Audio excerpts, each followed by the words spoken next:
have questions to you, and they're probably going to be harder questions than the one I'm asking. What do you see as the future of virtual worlds? Because there is a big difference today, maybe that's not seen enough, between user-generated content virtual worlds and 300 virtual worlds built for a company. My example is always the Barbie world. Barbie world versus Second Life. What is your vision about that? How it will develop? Where are we going in that direction? Well, when there's a whole new medium, when there's a big transition like what we're seeing here, we're moving from the web to this sort of 3D internet, there are always proprietary systems that lead the way. And they also attract many of the early users.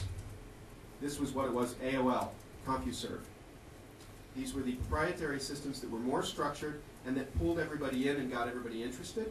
And then the systems became more generalized and open, and everybody slowly moved over to the more generalized open systems. Some of AOL's customers are still slowly doing that today.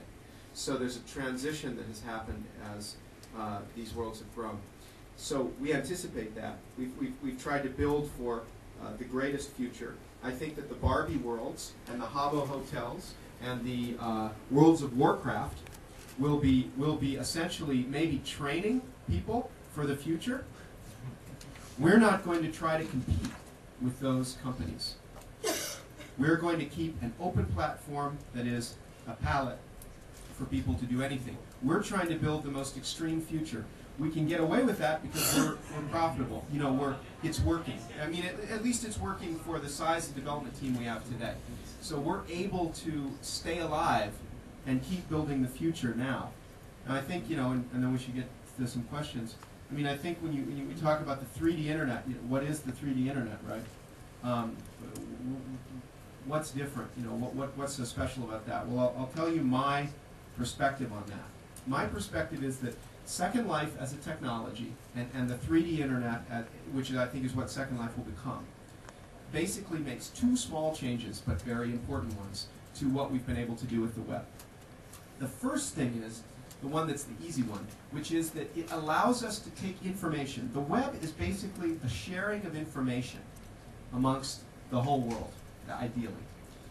But the information is primarily in the form of text, and then to a second degree, pictures and other media types like video.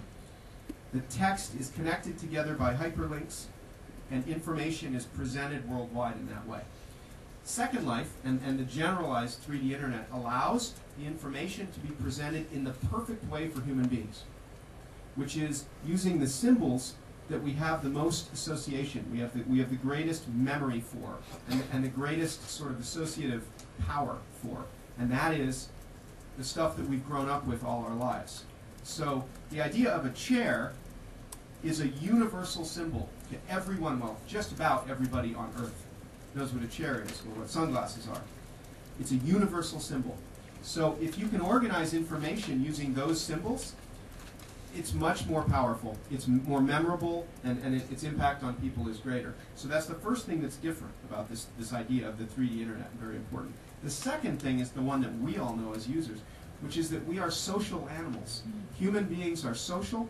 We want to experience information, to create it, to share it, to consume it, to sell it, to buy it, while we are there with other people. There are a number of different reasons for this, but we as living minds want to be with other people and in contact, live contact with other people.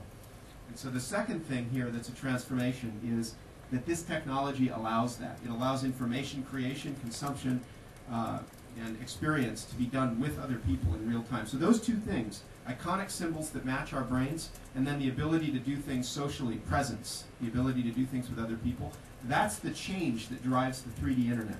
That's what we're building here. Other than that, I think the rules need to be much the same as they are with the internet today, which is why we've tried to be open, standardized, decentralized, non-proprietary.